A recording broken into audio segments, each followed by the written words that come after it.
Olá meus amigos Book Crushes, aqui é o Renato para mais um vídeo do canal. E hoje eu venho aqui para compartilhar com vocês o nosso último vlog do ano de 2021. E ele tá muito especial, sem sombra de dúvidas.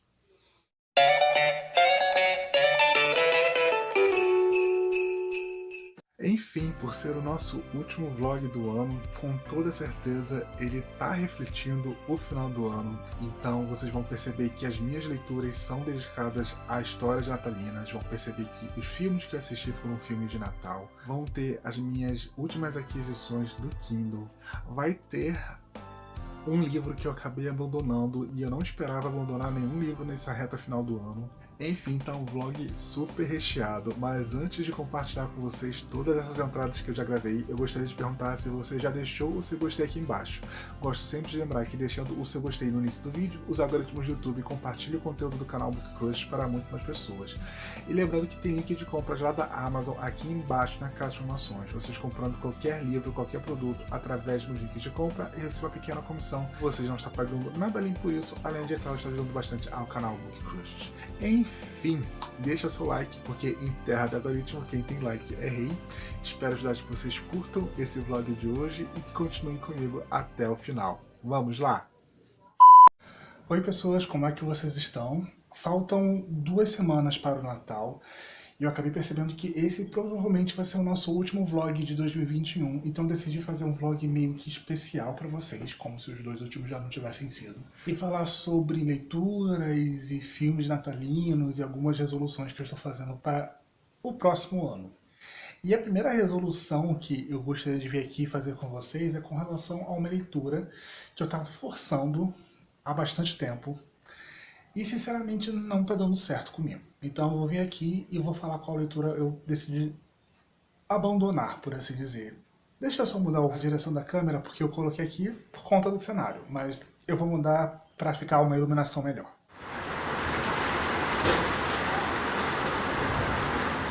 Enfim, melhorou alguma coisa? Já faz muito tempo que eu realmente não coloco uma pedra sobre um livro e falo, eu não quero ler você novamente. Até porque nesses últimos 32 anos de vida que eu tenho, eu acho que eu conheço bastante o meu gosto literário, eu sei qual é a sinopse que me agrada, eu sei qual é a sinopse que não me agrada, qual tipo de livro me agrada ou não. Então é por isso mesmo que às vezes parece que, nossa, eu sou uma pessoa, um leitor tão fácil de se agradar, mas não é, porque realmente eu sei qual tipo de leitura me agrada, qual tipo de sinopse me agrada, então eu vou atrás daquelas leituras e eu já vou esperando gostar daquelas histórias, sabe? Isso é garantia 100%? Não, vou ter as decepções, vocês sabem muito bem disso. Mas isso explica um pouco o porquê de eu ser tão fácil de agradar, o que é uma impressão totalmente errônea. Não é porque eu sou fácil de agradar, é porque eu escolho muito bem o que eu vou ler. Porém, essa curadoria às vezes nem sempre dá certo. E esse livro que eu vou trazer aqui para vocês hoje, né, que eu tô nem pensando em, no futuro talvez eu consiga ler mais dele, eu tô realmente pensando, esse livro não é para mim, foi uma história que falhou. O livro que conseguiu me irritar a esse ponto foi o Boyfriend Material, do Alex Hall, que foi lançado recentemente aqui no Brasil pela editora Paralela. Eu até comentei com vocês sobre isso, que ele estava para ser lançado no Brasil quando eu coloquei esse livro no meu Kindle. E eu fui ler porque eu estava esperando algo meio vermelho, branco, sangue azul, por conta da capa e tal, e algumas pessoas falavam que tinha a mesma vibe. E eu sinceramente não sentia a mesma vibe assim não, sendo bem sincero. Não estou falando que Vermelho, Branco e Sangue Azul seja um livro perfeito, mas é um livro cativante. Diferente de Boyfriend Material, que eu não achei nada cativante, muito pelo contrário, eu achei bastante sem sal. Tanto que existem algumas polêmicas com relação a esse livro aqui, algumas pessoas acusam ele de trechos que fazem meio que uma apologia a um relacionamento abusivo entre os 2 personagens, também alguns comentários que poderiam ser considerados xenofóbicos. Eu de fato não sei porque eu nem cheguei nessa parte, sabe? Eu realmente achei a história completamente desinteressante, com personagens completamente desinteressantes. Basicamente a premissa de Boyfriend Material seria um fake dating, com personagens bastante opostos, por assim dizer. Um deles é um astro do rock, se não me engano. Só que assim, eu li uns 20% do livro, 20, 16%, mais ou menos por aí. E nada na história me agradava, me prendia, me chamava a atenção. Eu ficava me arrastando pelas palavras, me arrastando mesmo, sério, Quando eu pensava em ler, batia aquela coisa assim, tem que voltar para aquele livro, sabe? Eu não estava empolgado com o que eu estava lendo, com o que eu estava encontrando, não estava empolgado com personagens. E é muito difícil sentir isso com um livro que deveria ser leve, que deveria ser carismático, que deveria ser divertido, e não estava sendo. Então, assim, eu não estava esperando um livro que fosse revolucionário, que tivesse grandes reflexões ou qualquer coisa do tipo. Eu estava esperando uma comédia romântica.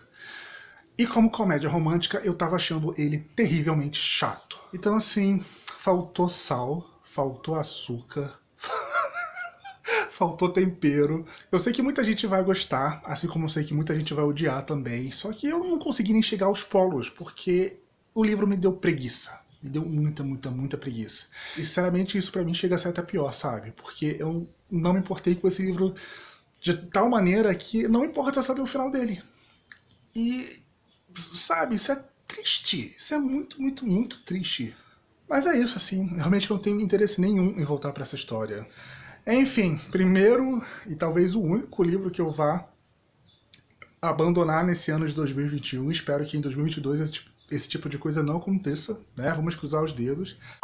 Ok, já que a gente tá em dezembro, vamos falar sobre os filmes natalinos que eu venho assistindo. Eu, na verdade, comecei a assistir a filmes natalinos no dia 15 de novembro, junto com a maratona de Natal que o Estúdio Universal vem fazendo na TV, onde a programação o dia inteiro é de filme de Natal. Então muitos dos filmes que eu venho assistindo estão sendo pelo Estúdio Universal, mas eu não vou falar de nenhum filme que esteja passando no Estúdio Universal. Na verdade eu vou falar sobre dois filmes que eu vi no streaming, que eu acho que é de mais fácil acesso, né, pra todo mundo. Um da HBO Max e o outro da Netflix. O da HBO Max, ele saiu no ano passado e chegou esse ano no Brasil. É com a Kristen Stewart, que no Brasil ganhou o nome de Alguém Avisa. O nome original, na verdade, é Happiest Season, que seria a época mais feliz do ano. E vai contar a história dessas duas namoradas que vão pra casa de uma delas. A personagem da Kristen Stewart acredita que vai ser apresentada oficialmente pra família da namorada, só que, na verdade, quando elas chegam lá, o pai da namorada dela está se candidatando a prefeito da cidade e eles não precisam de nenhum escândalo acontecendo, né? Então, obviamente, né, a filha saiu do armário revelando que está levando a namorada para o Natal seria considerado um escândalo, né, nesse mundo político fechado e quadradão. Daí, ela tem que fingir que é a melhor amiga da namorada e que tem uma vida completamente diferente que não é a dela, sabe? E ela se sente muito deixada para trás desse universo tão conservador, né, que foi onde a família que a namorada dela cresceu, etc e tal. A primeira metade do filme, eu confesso que eu tive alguns problemas, porque parecia que a Kristen Stewart não estava muito no personagem, porque ele tem um clima muito Hallmark a primeira metade, sabe? E parecia que a Kristen estava um tanto quanto constrangida de fazer algumas cenas. Só que aí, na segunda metade do filme, existe uma virada, e até com relação ao relacionamento das duas e a forma como a família vê tudo, etc e tal, e elas começam a entrar em conflito, né? Obviamente, uma hora a batata ia assar, né? A batata quente ia explodir. Então, a partir desse ponto, né, que as coisas começam a ficar um pouco mais sérias e ganhar alguns contornos mais críveis e mais reais, eu gostei bastante do filme. Eu dei 4 estrelas pra ele. Como eu falei pra vocês, eu não gostei tanto do começo, mas a metade, o final dele me comprou. Eu gostei bastante, me emocionou no final, sem sombra de dúvidas. Que é claro que vai ter toda essa questão da aceitação da própria família, né, da personagem, e como elas vão lidar depois de tudo isso aconteceu. Tem na HBO Max, é um filme de menos de 2 horas, rapidinho dá pra ler, mas a minha recomendação é assistir legendado, porque dublado eu acho que as vozes não me convenceram tanto quanto o legendado, sabe? E olha que eu defendo o filme dublado pra sempre. E o filme da Netflix que eu assisti também é com o nosso povo animado. E é Um Crush para o Natal, que o título em inglês é Single All the Way. Mais um trocadilho perdido na tradução do título, que vai contar a história desses dois amigos. No caso, eles são amigos, não são um casal de namorados como é no filme da Kristen. O protagonista, ele estaria levando, né, o seu namorado para apresentar a família, finalmente apresentar a família, que meio que acha que ele está ficando para titio. Só que o que acontece? O amigo dele, que trabalha com concertos de casa, enquanto ele ainda não tem inspiração para o seu segundo livro, né, já que ele publicou um primeiro volume, foi um sucesso de vendas, um livro infantil, só que ele está com um bloqueio criativo enorme e ele não tem inspiração para escrever uma continuação para esse livro, e ele trabalha fazendo concertos de casa, tipo num aplicativo de celular, ele acaba indo fazer um concerto na casa desse homem e ele acaba descobrindo que ele é casado com uma mulher. E ele acaba contando pro melhor amigo, é claro, né, que o namorado dele é casado. Os dois se separam, só que o protagonista ele fica muito chateado porque ele sabe que vai haver toda uma cobrança quando chegar na casa dele e, né, ele está há mais um ano solteiro. E ele decide pedir pro melhor amigo dele fingir que é o namorado dele pra família dele parar de encher o saco dele, sabe?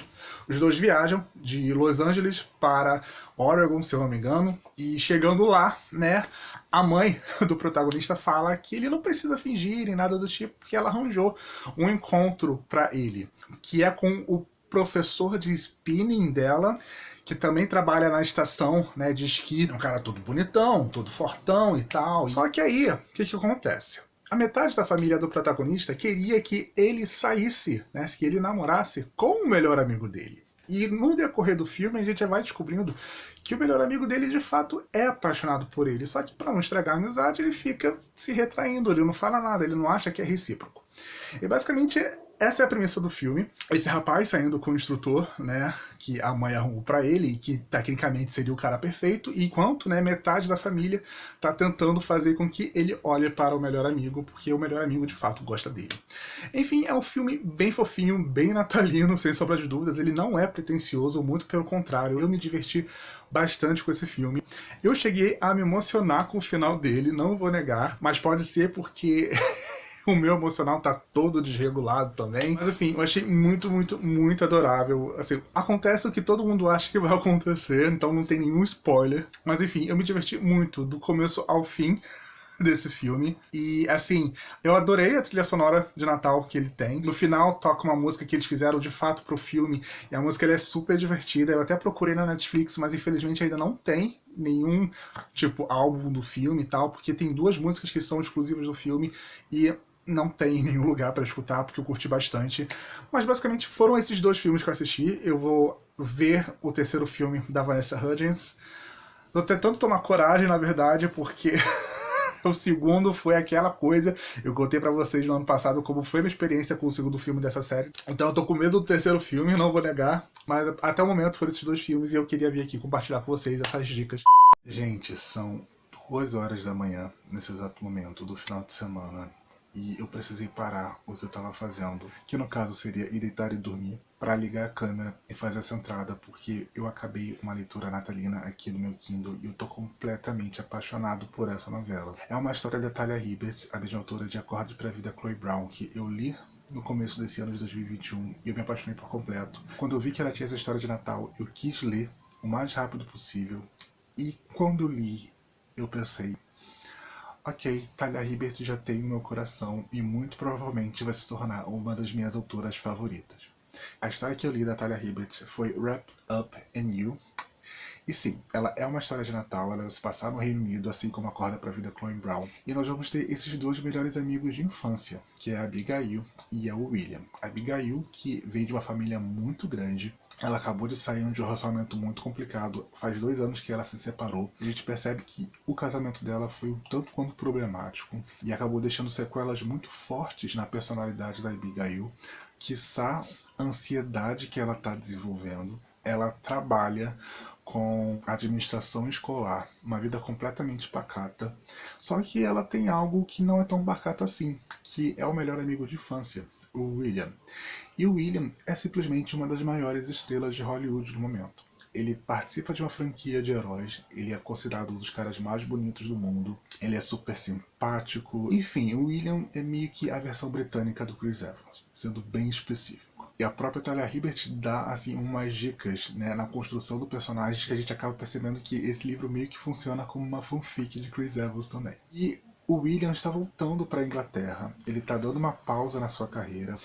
E ele acha que é o momento certo de voltar para casa. Não apenas voltar para casa, mas se declarar para a melhor amiga dele, que é a Abigail. Então ele vai pedir ajuda para o melhor amigo dele, que por acaso é o irmão gêmeo da Abigail, para tentar se declarar para a irmã dele, porque ele acredita que ele é burro. Sim, essas palavras que ele fala sobre si mesmo. Ele acha que ele é burro, só que a gente vê que ele não é burro. Mas ele se acha uma pessoa não muito esperta, sabe? Então ele sempre tem a ajuda do irmão da Abigail para meio que centralizar ele, se ele está fazendo alguma bobagem ou não. E ele acredita que esse é o momento certo de finalmente declarar o seu amor pela Abigail, sem estragar a amizade de anos que eles possuem. Só que ele não sabe que a Abigail também é apaixonada por ele. A questão é que os dois têm esse sentimento de estarem podendo ou não colocar o relacionamento deles de amizade em risco, estragar o que eles já possuem. E a ligação deles foi essa infância que os dois tiveram, já que eles eram vizinhos. A mãe do William morava do lado da casa da família da Abigail, e a família da Abigail acolheu tanto a mãe do William quanto o próprio William na própria família, então os dois são meio que considerados parte da família também. E basicamente esse é o ponto de partida da história. Vai ter essa reunião de Natal, os dois vão estar indo para a casa da avó da Abigail, e a Abigail está muito nervosa de reencontrar o William, porque ela gosta dele, e o William está muito nervoso de encontrar a Abigail, porque ele quer se declarar para ela. E esse é o ponto de partida, eu não vou dizer mais nada sobre essa história. E assim, eu me apaixonei por completo, foi uma história que realmente me deixou com um quentinho no coração muito grande.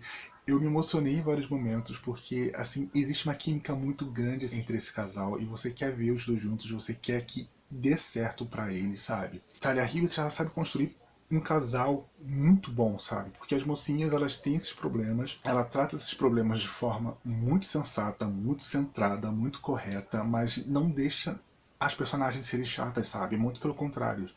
As personagens são extremamente interessantes, extremamente carismáticas. E temos esses mocinhos que são extremamente carismáticos, que são apaixonantes e nada problemáticos, sabe? Então, assim, Talia Hibbert, pelo amor de Deus, como é que eu só fui te conhecer agora em 2021, sabe? Enfim, gente, essa história foi uma fofura do início ao fim. Eu nem sabia se essa era uma história pra chorar, mas eu chorei.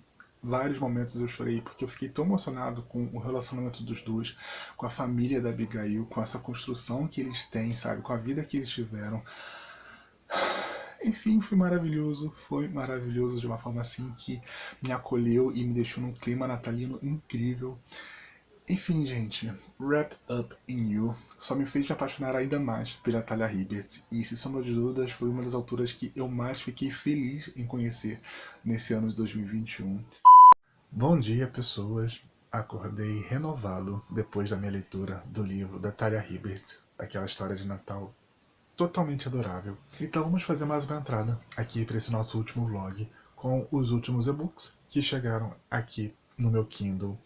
E tem muita coisa que eu preciso compartilhar com vocês. Não tanto quanto antes, mas enfim, vocês entenderam. O primeiro e-book que eu quero compartilhar com vocês é de um livro que eu não sabia que já tinha sido lançado no Brasil. Eu acabei vendo no Twitter no outro dia. E é de uma autora que eu curti muito no ano passado, com Teoricamente Princesa. Eu tô falando de Quando Ninguém Está Olhando, da Alyssa Cole. E vai ser uma pegada completamente diferente de Teoricamente Princesa, já que aqui vai ser uma história de horror e suspense, cujo tema é a gentrificação. E eu senti uma pegada super Get Out com essa sinopse e ganhou prêmio. Se eu não me engano, esse livro aqui ganhou prêmio, então eu estou muito empolgado para saber o que vai acontecer enquanto ninguém está olhando. Outro e-book novo que chegou por aqui e muito provavelmente pode ser uma das minhas próximas leituras é Mackenheim, do Robert Louis Stevenson, lançado pela editora Wish. Ele é um conto de Natal do mesmo autor de O Médico e o Monstro e O Ladrão de Corpos, que eu li nesse ano. Eu estou bastante curioso e, como eu disse para vocês, ele vai misturar, né, esse clima natalino com uma história de fantasmas. Então eu fiquei bastante empolgado e provavelmente vai ser uma das minhas próximas leituras e eu peguei de graça lá na Amazon. O próximo é um livro que eu queria ler há muito tempo. Eu tinha uma certa esperança dele ser trazido aqui pelo Brasil por conta da sinopse dele, mas infelizmente nenhuma editora sinalizou que tinha interesse. E é mais um livro recomendado pela Meg Cabot. Então, eu tô falando de The Roast Best Man, da Mia Sosa, que vai contar a história dessa noiva que é de família brasileira e que meio que vai ser abandonada no altar pelo noivo dela. Só que quem vai dar a notícia não vai ser nem o noivo, vai ser o irmão do noivo, que seria o padrinho. E enfim, a história, a confusão vai começar por aí. Eu tô muito empolgado. Eu já vi muita gente falar bem dessa história. Então, ó. Próximo é engraçado porque eu ainda não li as outras 3 histórias da autora, que já tem no meu Kindle e faz parte do meu desafio de 35 livros antes dos 35, mas eu já garanti a história nova dela. Enfim, eu tô falando de Dark Rise, da C.S. Packard. Não, eu não sei nada sobre essa história. A única coisa que eu sei é que é uma história da C.S. Packard. Eu tô muito empolgado para ler. Então, vamos ver para onde a C.S. Packard vai me levar dessa vez, mas eu preciso ler a trilogia anterior dela, porque, né, faz mais sentido. O próximo eu confesso que eu peguei pela capa. Me julguem. É o The Gravity of Us, do Phil Stamper. Eu achei essa capa maravilhosa. E algumas pessoas comentaram bem sobre essa história. Enfim, vamos ver para onde vai me levar. Parece contemporâneo, bem levinho, bem bonitinho. Eu espero de verdade gostar dessa história aqui. E o último e-book a aparecer nesse nosso book haul, o último e-book desse ano, provavelmente, é Only Mostly Devastated, da Sophie Gonzalez, que, como o título já dá a entender, vai ser uma releitura de Grease nos tempos contemporâneos. Eu achei essa capa e a própria sinopse uma graça. Eu gosto muito de Grease, o musical, então vamos ver como é que a Sophie Gonzalez fez a adaptação para essa sua versão. Enfim, gente, eu amei de verdade e basicamente foi a última história que eu coloquei aqui no meu Kindle. Olá vocês, me desculpas por estar interrompendo o vídeo que estão assistindo, mas eu gostaria de fazer um anúncio bem legal para vocês e quem sabe não fiquem interessados, não é mesmo? Tem história nova minha lá na Amazon, não é um conto, não é uma novela, é um livro. Sim, o meu primeiro livro publicado lá na Amazon e eu tô muito empolgado.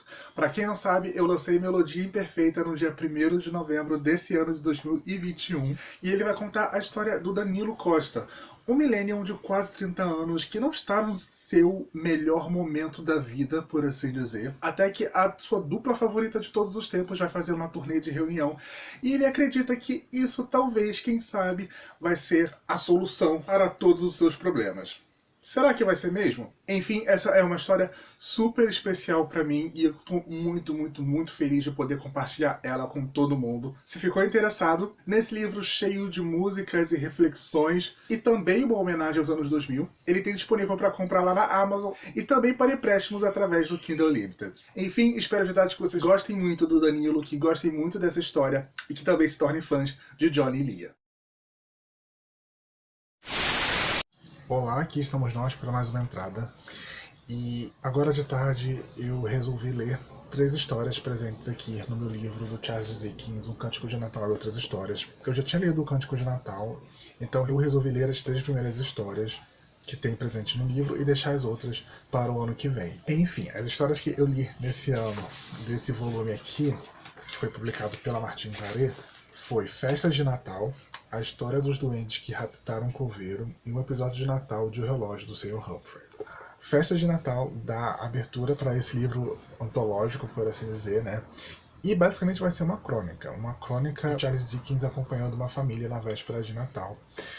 E as tradições que eles têm, etc. e tal, até a chegada de um membro da família que há muito tempo não ia para essa casa, que ele não era tão bem-vindo assim, e como é que a família reage à presença desse membro. Não vou dar muitos detalhes, porque é uma história bem curtinha, como eu disse para vocês, é uma crônica, mas assim, eu confesso para vocês que eu comecei um pouco injuriado essa história, porque um membro desgarrado, o problema não era com ele, o problema era a família dele. E ainda assim, quem vai, né, até a família é a pessoa que foi ignorada, que foi deixada de lado, sabe? Que não foi apoiada. Isso tudo em nome do Natal. E assim, eu sou a pessoa mais natalina que vocês devem imaginar, sabe? Realmente eu amo o Natal, eu amo a época. Só que a hipocrisia também é demais, sabe? E parece que o discurso do Dickens nesse conto, nessa crônica, é basicamente assim: seja hipócrita no Natal. Vamos fingir pelo menos no Natal que tudo tá bem, mesmo que no decorrer do ano os seus parentes te desamparem, que eles não falem com você, que eles te deixem na mão, sabe? E fica meio que... não é bem assim que a coisa funciona, sabe? Enfim, eu entendi que era um contexto da época, eu entendi que, né, é uma crônica vitoriana há muito tempo atrás, então eu só engoli esses meus questionamentos e continuei a ler a história, que na sequência foi a história dos doentes que raptaram um coveiro. Esse conto, ele lembra bastante Um Cântico de Natal. Assim como o Ebenezer Scrooge, protagonista do conto, o coveiro Gabriel Grubb, ele é uma pessoa horrível. Assim, ele vai passando no começo da história pela vila até chegar ao cemitério, e assim, ele fica imaginando as crianças doentes, sabe? A ponto de morrer, as crianças que estão brincando na rua. Ele bate com a lanterna que ele está segurando numa criança que está vindo correndo na direção contrária, que está cantando uma música de Natal. Então, assim, ele é uma pessoa muito, muito, muito horrível. E ele vai para esse cemitério fazer um trabalho, abrir uma cova ali na véspera de Natal. E ele tá feliz porque ele está abrindo uma cova na véspera de Natal. Até que ele é meio que interceptado por duendes desse cemitério. E esses duendes vão meio que dar uma lição nele por ele ser uma pessoa horrível. Como eu disse pra vocês, lembra bastante Um Cântico de Natal, só que numa versão mais apressada, menor, por assim dizer. Gostei, mas eu acho que por eu já ter lido Um Cântico de Natal do próprio Dickens, eu só achei mais do mesmo, sabe? Era ele se autorreferenciando com toda certeza. A terceira história que eu li, né, para esse ano, desse meu livro do Charles Dickens, foi um episódio de Natal do Relógio do Sr. Humphrey.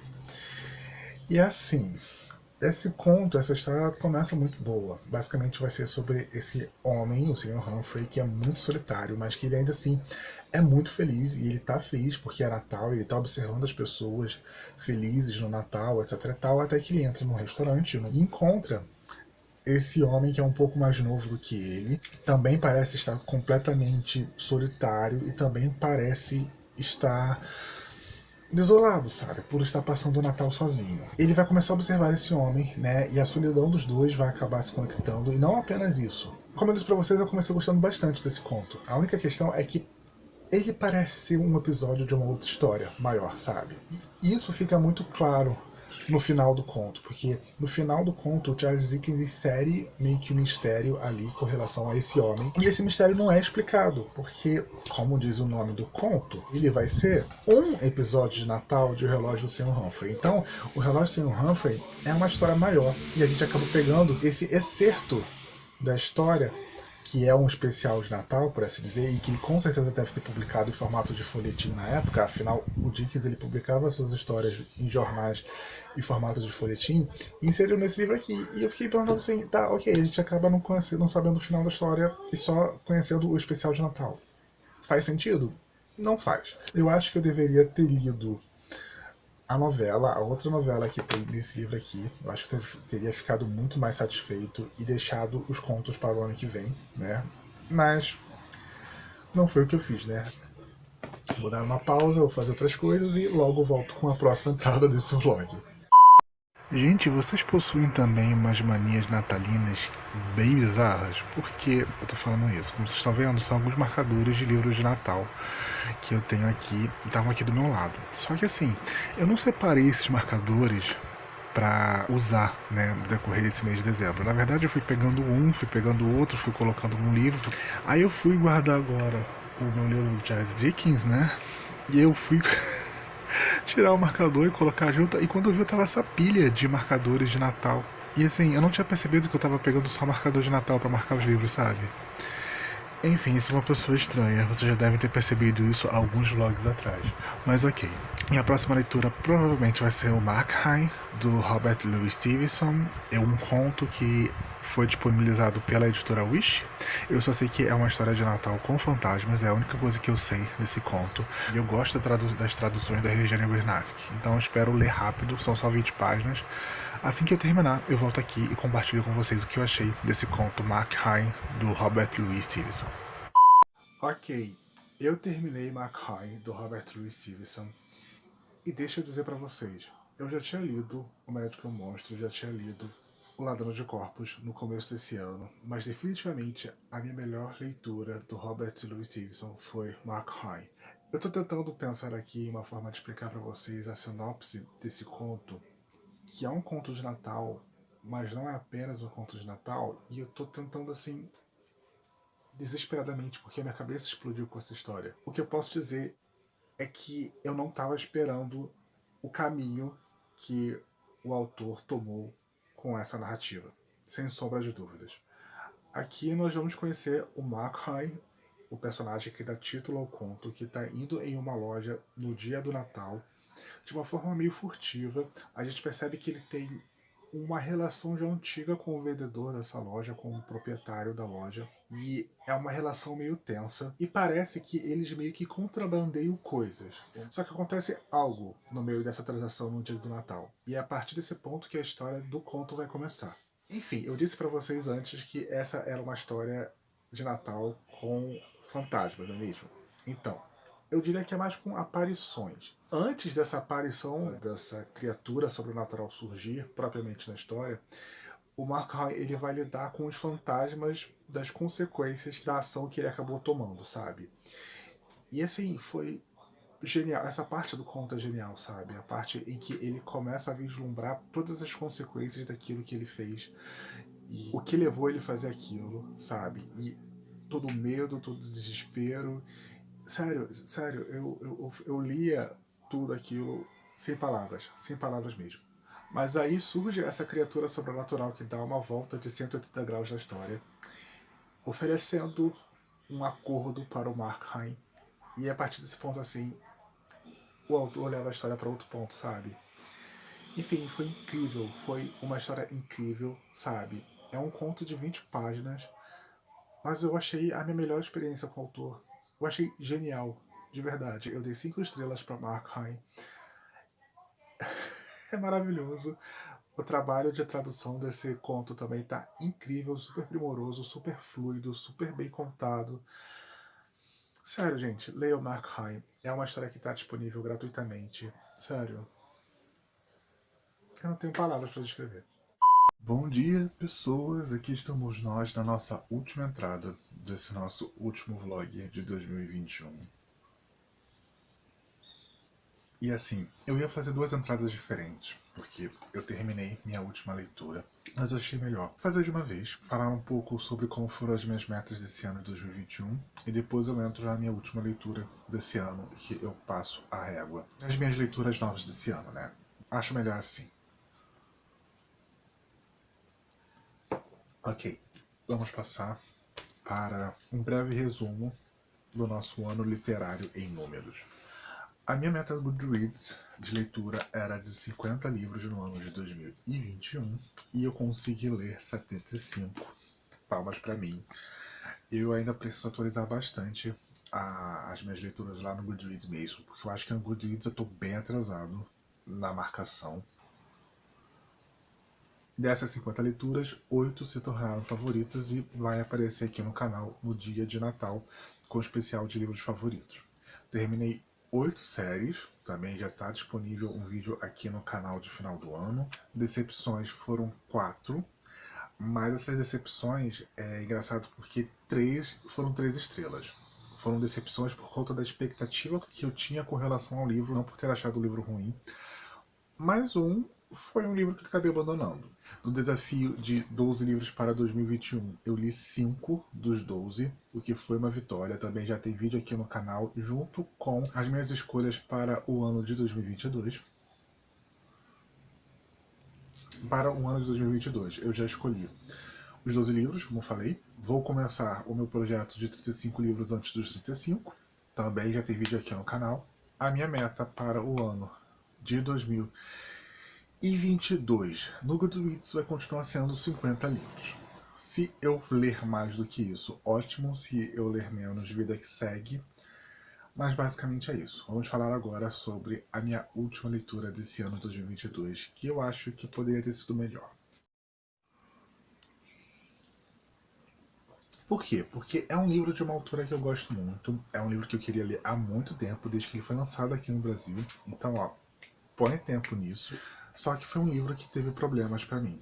Eu tô falando de Ela Foi Até o Fim, da Meg Cabot. Vocês sabem que eu amo a Meg Cabot. Essa aqui vai ser uma história mais adulta dela. E assim, a premissa desse livro é bem simples. Ela se passa ali no mundinho de Hollywood. Temos essa roteirista que acabou de ganhar um Oscar. E ela volta para roteirizar mais uma sequência da primeira história que ela conseguiu roteirizar em Hollywood, que é um filme de ação, etc e tal. Só que assim, ela tem uma relação meio difícil com o astro dessa franquia de ação, porque ele meio que faz alterações no roteiro dela, sabe? Muda um pouco as falas que o personagem dela tem que falar. Só que o ex-noivo da roteirista, da Lu Calabrese, e agora se tornou o atual marido da ex do ator, que é o Jack Thompson. E isso deixa as coisas mais estranhas para eles. Para completar, nesse último filme que eles estão trabalhando juntos, tem toda uma questão ambientalista, porque o diretor quer explodir uma área de proteção à natureza, e ela está tentando convencer o diretor a não fazer isso, a usar efeitos especiais ao invés de gravar uma cena prática, por assim dizer, porque isso aí ia afetar o local da gravação. Então ela está indo para as locações, para o set de filmagem que fica na Alasca, para tentar impedir o diretor de fazer uma bobagem. Nisso, o ator, o Jack Thompson, vai junto com a Lu nesse helicóptero para gravar as cenas por si. Ele precisa estar lá. Só que acontece um verdadeiro atentado nesse helicóptero. Alguém tenta assassinar o ator, o Jack Thompson, e ninguém sabe porquê. Esse helicóptero cai no meio da floresta, tá vindo uma nevasca e eles precisam sobreviver. E basicamente essa é a premissa completamente doida desse livro. Eu sempre quis ler Ela Foi Até o Fim justamente por conta disso, sabe? Tem toda essa coisa de treta de Hollywood e de repente tá tendo uma perseguição e alguém tá querendo matar o ator. E assim, a ideia realmente é boa, só que a execução falhou um pouco, sabe? E esse foi o grande problema pra mim. Por quê? Eu gostei muito da Lu Calabrese. Ela é uma protagonista típica da Meg, só que o livro não vai ser narrado só pela Lu Calabrese. Ele vai ser narrado pelo Jack Thompson também. Ele é escrito em terceira pessoa. E assim, o Jack Thompson, ele é um babaca. E eu que já tô, assim, acostumado a outros mocinhos da Meg Cabot, sei que ela pode fazer algo muito melhor do que um Jack Thompson da vida. E ela caprichou muito pro Jack Thompson ser um babaca. Por exemplo, tem até uma cena aqui que eu marquei, que é assim que o helicóptero cai. E olha só o pensamento que o Jack Thompson faz. Bem, pensou Jack, pelo menos ela não está chorando. Já é uma coisa boa. Jack sabia que a maioria das mulheres estaria chorando naquela situação. Chorando e buscando o apoio dele, fazendo-se de coitada. Mas ela não. Tipo assim, ele tá achando a Lu Calabrese diferentona das outras mulheres porque ela não está tendo um ataque de nervos porque o helicóptero deles acabou de cair. E depois a gente vê que a Lu, ela só não estava chorando porque ela estava em choque, ela estava em pânico, ela não tinha nem como reagir, sabe? E ele tem muito disso, sabe? De menosprezar toda a futilidade das mulheres, de menosprezar todas as pessoas que estão ao redor, de menosprezar como as pessoas se comportam. Ele é uma pessoa insuportável. Tem um tom meio machista. Sério. Assim, o Jack Thompson eu acho que é o pior personagem da Meg disparado. E isso acima do Paul, porque o Paul em A Mediadora, o Paul Slater em A Mediadora, ele faz aquilo tudo, mas a gente sabe que ele é um anti-herói, né? E o Jack Thompson é meio que a versão adulta do Paul, só que feita de mocinho. Eu não conseguia torcer por ele de forma alguma, porque na verdade, eu entendi completamente a pessoa que estava tentando correr atrás dele com uma arma, sabe? Eu acho que qualquer outra história da Meg teria sido boa para finalizar esse ano de leitura de 2021. Mas Ela Foi Até o Fim foi... Não é a melhor história da Meg, eu acho que até ganhou o posto da história da Meg que eu menos gostei. Infelizmente, não é a Meg no seu melhor.